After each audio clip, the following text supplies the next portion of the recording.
Hello, my name is Chris from Fresh Look Cinema, and I am back with another amazing movie review. We are going to be talking about Spider-Man No Way Home. This movie was, the only movie I can compare it to is probably Endgame. I'll be honest with you. It was that amazing, that impactful, so many characters in this one, and again, spoiler alert, huge spoiler alert, big spoiler alert. There are 3 Spider-Man. It's amazing. All 3 are back. We have the lead man, the OG, Tobey Maguire's back. We have Andrew Garfield, and of course Tom Holland as the current Spider-Man. So we have all 3 in one film, kicking butt, and their introductions are amazing. Again, this is a huge spoiler. I will be talking about the plot. I will be talking about all the characters that are involved and how impactful they are in the storyline. And again, I will be also talking about my own feelings. So if you haven't already, smack that like button and subscribe for more content about movie reviews, anime, cartoons, anything that can be reviewed. I will review it here on this channel because I find it interesting. And I love the culture that we're at where we can just talk about stuff and start a conversation about something that we all enjoy. So again, we are going to be jumping right at the beginning of this movie. And where we left off last time was Spider-Man was in trouble because supposedly he killed Mysterio. So it was shown by, the optical illusion and Stark technology that Spider-Man killed Mysterio. The whole world believed it. Half the world was against him, half the world was for him. So after that was all cleared up, the action really starts, which is where we start off with Spider-Man going to Doctor Strange.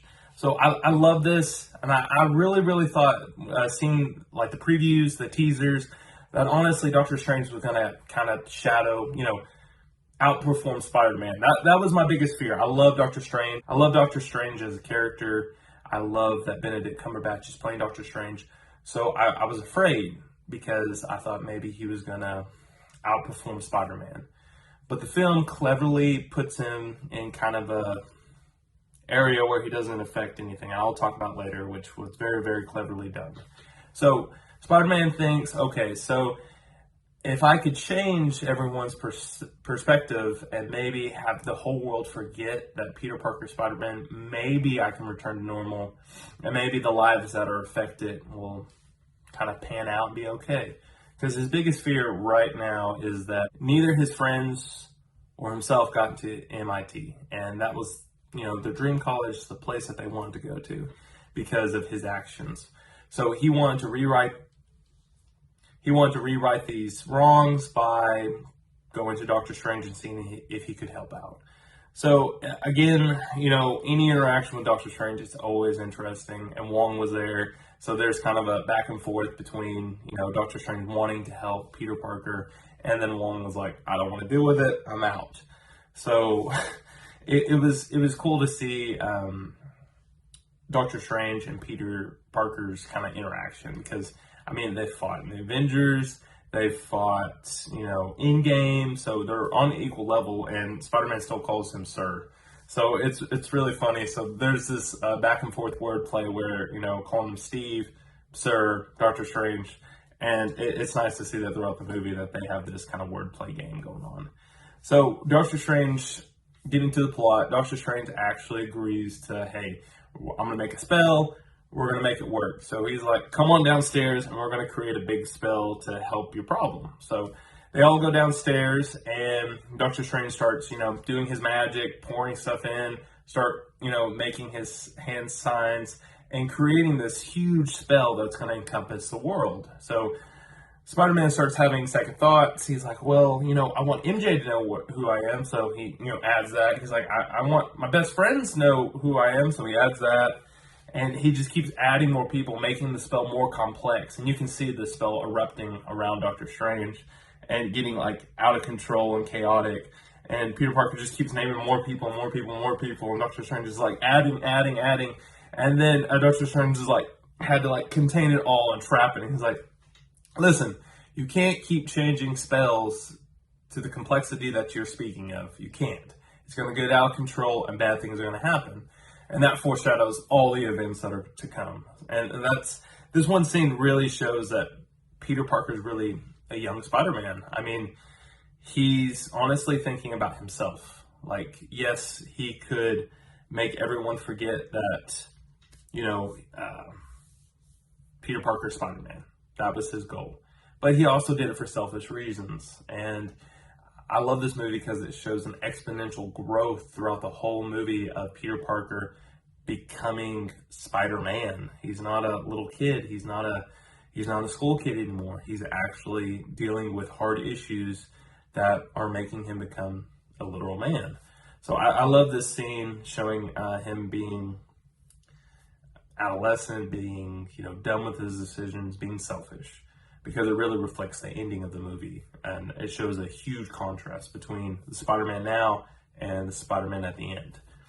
So again, they made the spell, they contained it, and Spider-Man admits that he hasn't tried to even phone call MIT to see if he could talk to somebody. And then Doctor Strange just kicks his butt out. He's like, get out of here. So later on, Spider-Man finds the MIT admissions person and was, pretty much just swings there, changes outfits because of his new nano Spider-Man suit, goes up to her, knocks on the door, and, starts to plead his case. All of a sudden, the ground starts to erupt, and metal tentacles start popping out of the ground. Dr. Otto Octavius comes out of the ground and is trying to find Peter Parker, which is Spider-Man. So supposedly the spell that was created released people that actually knew who Peter Parker was, or knew that Spider-Man and Peter Parker were the same person. So because of that, all the people that know the truth that Peter Parker is Spider-Man came from different multiverses to find their kind of own agenda. So for instance, Otto mentions that he's trying to create the reactor, the power of the sun in his hand. He's trying to recreate it. So it's interesting because he's attacking Peter Parker. Of course, Peter Parker went Spider-Man. So he's attacking Spider-Man and he's talking to him, trying to be like, hey, I know you're Peter and I need the reactor. You kind of stole my big invention. You're the cause of my wife's death. So on and so forth, just like, the second Spider-Man movie, the OG Spider-Man movie showed. And then the plot thickens because he, starts attacking Spider-Man, and then his nano mask comes off, and he's like, you're not Peter Parker. And then at that moment, I knew, I was like, there's going to be multiple Spider-Man. I was like, I love it. It's going to be amazing. So that scene fleshes out, and then all of a sudden, Doctor Strange interrupts, and they get portaled somewhere else. Doctor Strange puts Dr. Octavius, Doc Ock, in a room sealed where they did the spell.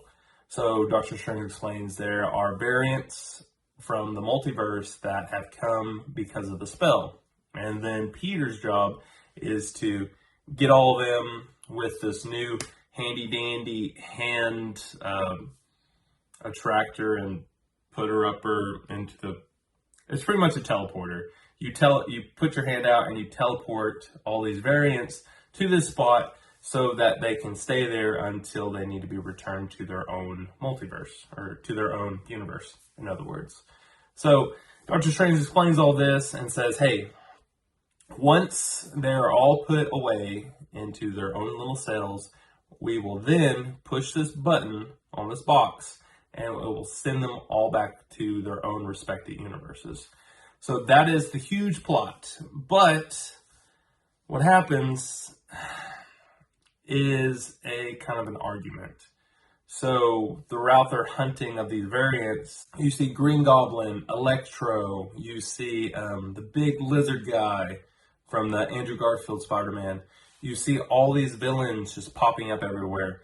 And the idea from Spider-Man is, okay, let's see if we can help them, because in our respective universes we've cured the lizard guy. We just need to get Doc Ock's little controller on the back of his neck. We have to get that back so the AI metal tentacles won't control his brain.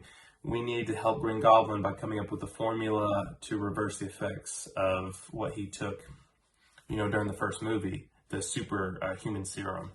we need to help Electro with his electricity and try to convert it into a small device to take that power away. We need to help Sandman and get him back to his human form so maybe he can have a better relationship with his daughter. So we have all these components coming in of how can we help these guys? How can we help the villains? And I like this perspective from Spider-Man because it's heavily influenced by Aunt May, because she works at the shelter. She likes helping people that are in distress. So it really, really fits with Spider-Man's morality. So because of that, Spider-Man's like, okay, I need to take this box from Doctor Strange. And Doctor Strange is like, hey, I don't care. I want these variants out of here so they don't cause anyone any pain or suffering. I just want to get them going so we can just push the button and send them on their way. So Spider-Man is like, okay, we're not going to do that. So they have this huge out. I mean, like, for me, I know Doctor Strange has powers and he creates, the Mirrorverse, and you can be trapped in there for X amount of time. So that was interesting, but it really reminded me of Inception, where, worlds start folding onto itself. And there was a really cool train part, which is shown in the trailer, where Doctor Strange is chasing Spider-Man, and Spider-Man is swinging through all these crazy changing landscapes, and the train starts encircling him and it's about to smash him. It was an amazing scene. Seeing, whole New York and New York just coming and crashing onto each other. It was amazing. And then Spider-Man has to use geometry to shoot his webs a certain way to ensnare Doctor Strange and keep him in his own Mirrorverse while Spider-Man portals out. And it's really interesting and funny because that is how the writers decided to keep Doctor Strange out of the loop. Let Spider-Man grow as a character and as a Peter Parker as well. He's growing exponentially at this point because Doctor Strange is out of the picture. So my fear of Doctor Strange kind of foreshadowing and taking over the whole entire movie was evaded just because of this one act. And I believe it was an amazing move by the screenwriters and producers to actually implement this strategy into the movie. So the hunt for the variants, MJ, Ned, and Spider-Man all have to kind of figure out what's going on. They have to find the variants, and then they have to, portal them back, try to help them if they can, and then push the button. So MJ is in charge of the huge button pusher to send everyone back, and Spider-Man's pretty much catching all the variants. He finally gets them all and was like, hey, we can either, I can push this button and you guys can literally pretty much die, because a lot of Spider-Man characters, unfortunately, end pretty poorly. We have many characters that just die. And, that's just how the movie plot was. So it's interesting, this Spider-Man, Tom Holland Spider-Man is like, hey, let's try to fix you. Let's see if I can help. And I really like this approach because, it's helping people. It's literally helping villains, which, Spider-Man is known for that, but a lot of times it just can't be done. It's, something happens or they end up hurting themselves and Spider-Man can't help. So it's cool that they get to rewrite some of the wrongs the past Spider-Mans have done to try to help these characters, these villains, have a second chance. So as this progresses, they're like, hey, let's team up and take them to a hideout, which is Happy's house. Happy's, broke up with Aunt May. They had a little, a tussle, so it's really funny. And of course, there's fan service of Tom Holland not having a shirt on in a scene, and with MJ, so that was really funny. But they go to Happy's house because Happy's house has Stark technology that can pretty much create anything as long as you use your imagination. So Tom Holland Spider-Man starts, creating a little, the little microbe on the back of Doc Ock's neck to try to help him have more control over his metallic arms. So he does that. It's successful. But again, bad guys start plotting things, and they plot, to get the heck out of there, that they don't want to be there. And then, of course, the Green Goblin, and during this time for the Green Goblin story, he's still in the glider, he still has the suit, but he went to Aunt May's homeless shelter and again pretended to be real nice, real sweet, being, Mr. Osborn, the really nice, sane part of the persona of Green Goblin. So he was nice, he helped Peter. He also, I love this quote. I love it. I used to be a scientist. Just saying that scene reminded me of the first Spider-Man, where he says the exact quote. And I was like, oh man, don't trust him. I was like, don't trust the Green Goblin. That's the Green Goblin. And I knew it, because he was like, later on in the scene when they're at Happy's house, he reveals that, Mr. Osborn's not there, that he was trying to create a serum with the help of Spider-Man to pretty much take away Mr. Osborn and just have the Green Goblin as the main persona of the body. So I was like, ooh, I knew it. But man, I just love watching it, because the whole place just erupts. Spider-Man is beaten down by the Green Goblin, and all the villains kind of escape and do their own thing. And Electro gets Tony's arc reactor and, gets a huge power up. So, each villain has their own kind of mindset. So it's not sporadic where they're all over the place. They're like, Electro, I want to get powerful. Sandman's on the fence because he's like, I kind of want to go back home. Doc Ock has the new sensor, so he wants to go back home. He feels better. Mr. Reptile Man just wants to tear crap up and make the world reptiles. So, Green Goblin just wants to be, the Green Goblin personification. So each villain has their own, own need, own desire. So I love that. I love that they weren't just thrown in there and was like, okay, who cares, whatever. They all each had their own purpose in the movie. Now, going back to Spider-Man got beat down. This was like the biggest scene where Spider-Man, lost. Spider-Man got beat by Green Goblin, and it was completely one-sided. It was the worst beatdown that this Spider-Man's ever had. And then on top of all that, again, spoiler, this whole movie review will be spoilers. Aunt May dies. Aunt May gets killed by Green Goblin. And it's not nice. It's pretty brutal. And then the police think that Spider-Man is involved and actually start shooting at Spider-Man while Aunt May's pretty much dying. It's like I said, it's the realest that this Spider-Man, Tom Holland Spider-Man, has ever faced. This is the worst of the worst. The one person that he loves, after Endgame is taken from him, he tried to help these people and they all turned against him. And now he's mad, he's upset. And that's, it's just left, he's just by himself listening to a news report, pretty much blaming Spider-Man, Peter Parker now, since they know him, of all these wrongdoings, especially to Aunt May. So he has to live with the choices of Aunt May dying because he wanted to have mercy on these villains and try to help them. So he has to live with that baggage that pretty much he created, which led to Aunt May unfortunately dying. So that part was very solemn. And then his friends are right back at Happy's house I think they're at Ned's house now, and creating, the tension where she's about to push the button. But Ned's like, hey, and it's funny, a little side plot. Ned has magical powers, and he took Doctor Strange's portal device, and he was making portals, and was like, Peter Parker. And, they look down an alleyway, and Peter comes, he's like, a portal, so he comes through it, and they're like, you don't look like Peter. And he's like, oh, I'm Peter Parker, and takes his mask off, and it's Andrew Garfield's Spider-Man. And I was like, yes! And I was in the movie theater, and the crowd just erupted with, cheers and happiness, because it was really cool. It was the other Spider-Man, and I was like, yes.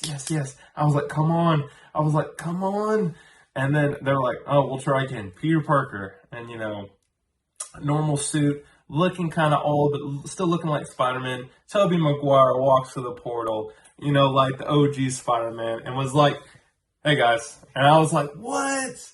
And literally 2 seconds later, Andrew Garfield and Tobey Maguire are shooting web blasters at each other, jumping up and down, evading each other.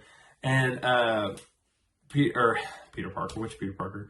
Tobey Maguire shoots his web and stops Andrew Garfield's web blaster. And he's like, well, how are you doing that with no, with no web blaster?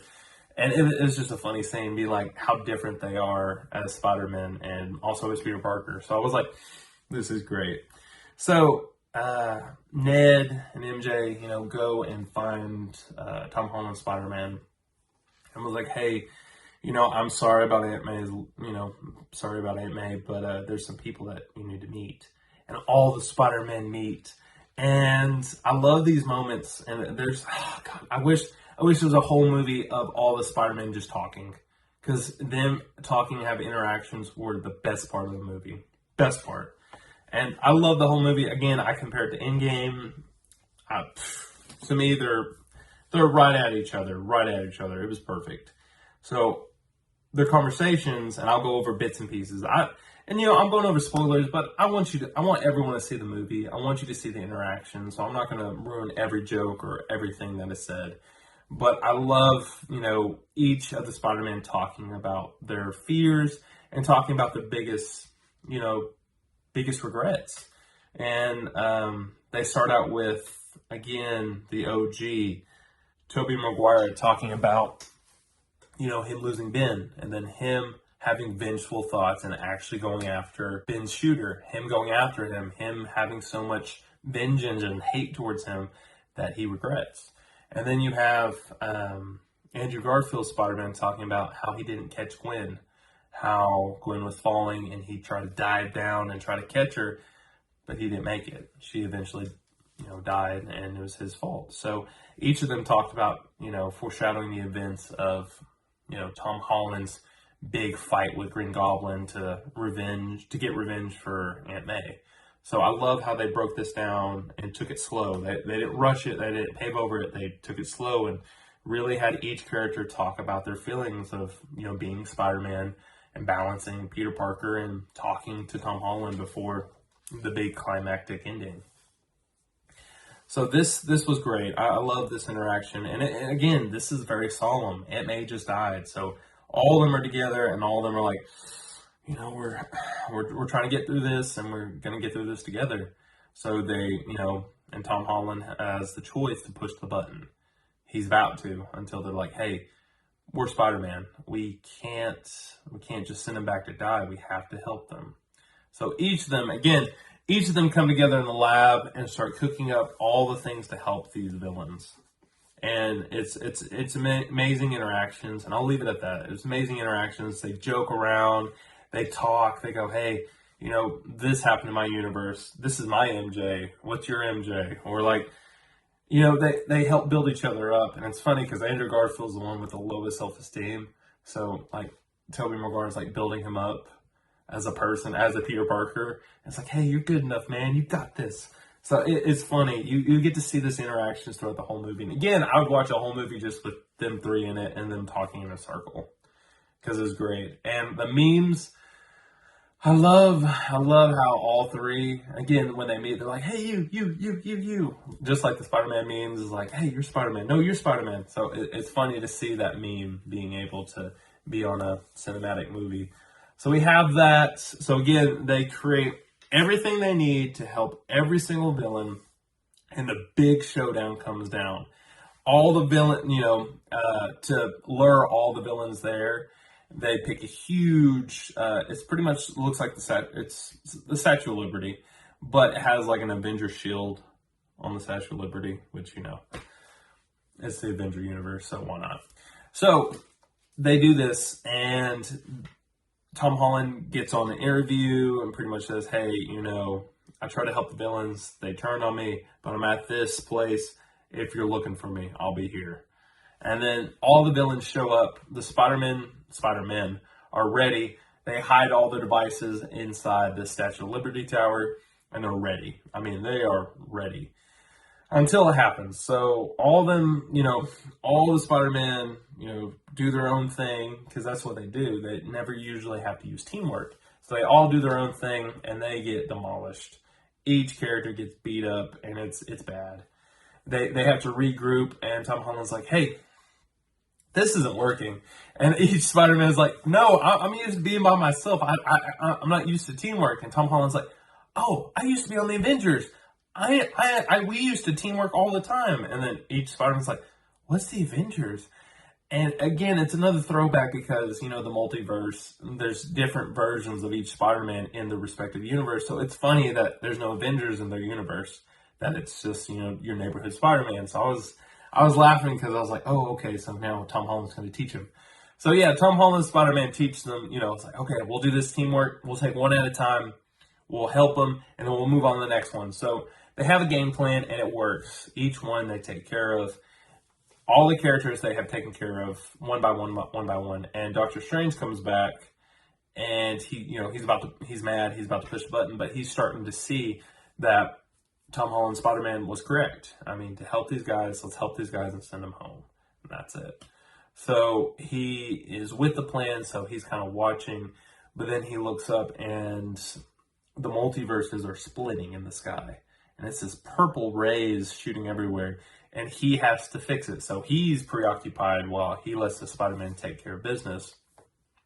And the last part is Green Goblin and Spider-Man, Tom Holland Spider-Man. So they go all out, and Tom Holland beats the brakes off him. He just demolishes him. And he takes his glider, and he picks up, and he's about to literally just kill Green Goblin. He brings it down, and out of nowhere, Tobey Maguire Spider-Man stops him and was like, hey, this is not the way. I told you before what I went through, and you don't need to do that because it's not the way, it's not how we do things. And then all of a sudden, Green Goblin stabs him in the back. And it is like, what? It's crazy because you're like, dang it. I mean, I could have called that Green Goblin, he's dirty, plays dirty. So, Tobey Maguire falls down, and then Spider-Man finishes them off with pretty much the anti-superhuman serum that pretty much reverts him back to being very similar to just Mr. Osborn being like, oh, did I do that? And pretty much, doesn't have any recollection of the bad things that he's done. So he's fixed. So they all make sure that Tobey Maguire's Spider-Man is good. They have a moment where they hug it out and it's like, hey, you got to send us back. Thank you for everything. And then, Tom Holland, Spider-Man runs off to go check on Doctor Strange because literally the world is ripping and tearing and reality is changing in time and space and everything else. And it's funny because Andrew Garfield and Tobey Maguire's both like staring out in space. He's like, that really hurts, doesn't it? He's like, yes, it does. So it's just great that they can be in character with Spider-Man and Peter Parker and still just crack jokes on everybody, on themselves, on everybody. It was great. I loved, and I absolutely love the chemistry. And I will say this 1,000 times. I don't care. I love the chemistry between the three actors. It was spot on. It was perfect. It was like Tobey Maguire being kind of like the father figure or the OG Spider-Man that they kind of all turn to when it comes to, emotional things that they've been through. And then you have Andrew Garfield, which is kind of like the older brother that's, makes a ton of mistakes, but he's still learning, but he's a good guy. He's well established. And then you have Tom Holland, which is kind of like the kid, but he's finally stepping into his role as Spider-Man. And the scene really shows that he's grown. Yeah, he had to be stopped by Tobey Maguire's Spider-Man, but he still grew to the understanding that he had to fix Green Goblin, and he does. He runs up to Doctor Strange, and this is the ending, and Doctor Strange is like, don't know what to do. I'm trying to seal up all these multiverses. I don't know. And then Spider-Man's like, make everyone forget Peter Parker. And then Doctor Strange is like, you know what that means if we do that. And Peter Parker is like, Tom Holland is like, just do it. Make everyone forget that Peter Parker ever existed. And Doctor Strange does. And at this moment, I was like in the movie theater, and I was like, how are they going to spin this? Because, the scene sets, and no one remembers Peter Parker. No one, they still show pictures of Spider-Man. Characters still know Spider-Man, but no one knows his identity. No one knows Peter Parker. Not his friend Ned, not MJ, not Doctor Strange. Nobody remembers Peter Parker. So it's a really sad moment because, Doctor Strange is tearing up because he knows this is the only choice and that this is the biggest choice and sacrifice Spider-Man has ever made. This is completely no regrets. He's just going through the motions and he knows what the right thing is. And at this moment, I knew. I was like, in the first two movies, I was like, he's growing up, he's Spider-Man, he's learning his powers. But this moment, he really does become your neighborhood Spider-Man. And it shows because in the scene, he has all this written out. And it's like notes and notes and notes and notes and notes trying to get MJ to remember him. He goes into the shop where MJ works at. And he's like, MJ, and he's about to read off his thing, but he sees her and he finds out that she got into MIT and Ned did too. And he's about to be like, hey, I'm Spider-Man, I'm Peter Parker, I love you. We share a passionate kiss at the end of the movie. I just want you to know all this. But instead, he puts the notes back and thanks her for the coffee and walks out. And I was like, right there is the perfect ending for the movie. And it was. I mean, he accepted his role as Spider-Man. He understands that, hey, if I am Spider-Man and people know my identity, someone's going to get hurt. And the people I love are going to get hurt. And he goes to Aunt May's grave and Happy's there. And he doesn't reveal anything. He's just like, I knew her, because of Spider-Man. And, it just ends with him getting his own apartment. And kind of like the first, OG Spider-Man with Tobey Maguire, but gets his own apartment. And, sets up a police scanner, gets his GED book for his high school, and he gets to work and starts becoming the neighborhood Spider-Man. And I love that because it really goes back to the roots of Spider-Man. Yes, Spider-Man was part of the Avengers, but every time, in the comic books, he'd be part of the Avengers, he would usually revert back to being, your neighborhood Spider-Man. So he does. He goes back and he starts working as Spider-Man and becoming a well-established Peter Parker in the process.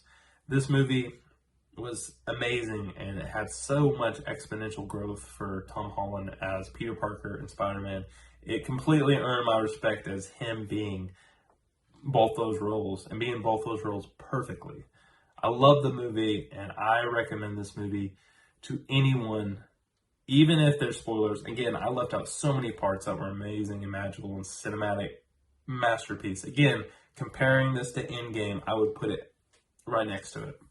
Literally, those portal openings and then those Spider-Man stepping out were perfect. And the interactions with all the Spider-Man. So I love this movie.